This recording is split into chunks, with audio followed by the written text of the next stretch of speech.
This book, Monkey Free Meetings, is based on my first book, which was Fry the Monkeys, Create Solution.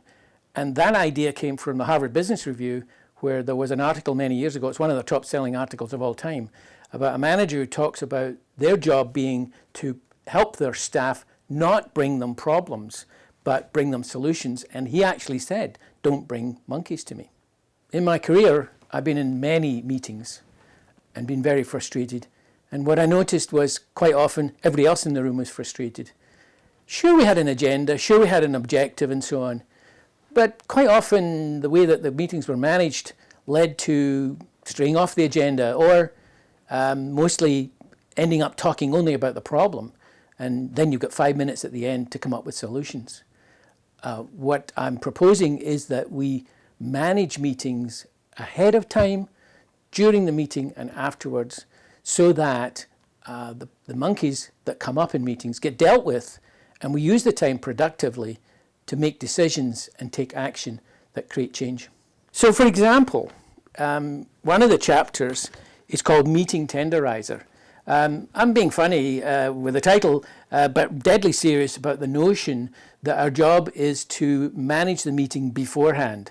So just like we stick the meat in the fridge to tenderize it overnight, what we do is we get into finding out ahead of time what people's objectives are, pre-selling some of the ideas, using solution focus to help people understand the value they're going to get from the meeting, not at the beginning of the meeting, but beforehand, so that they're already engaged and buying in. So hence the tenderizing idea.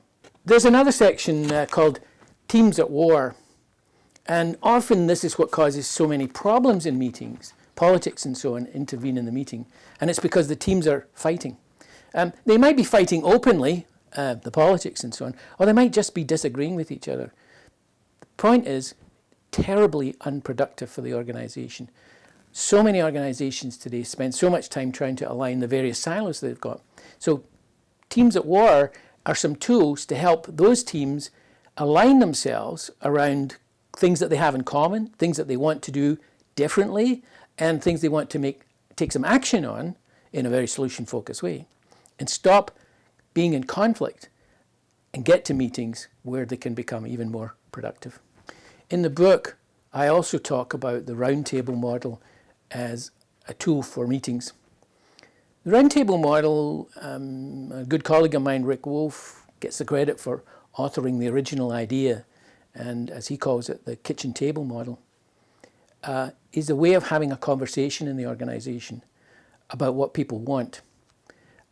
It allows for disagreement. In fact, we actively encourage disagreement during the meeting in order to surface what it is that we want to align around, what we want to be different. It's also a means of having conversations about stuff that you don't normally think about. It raises insights and it helps people decide what they want to do and take action. So that again, in the roundtable model, we're helping people figure out what they want and what they want to do differently.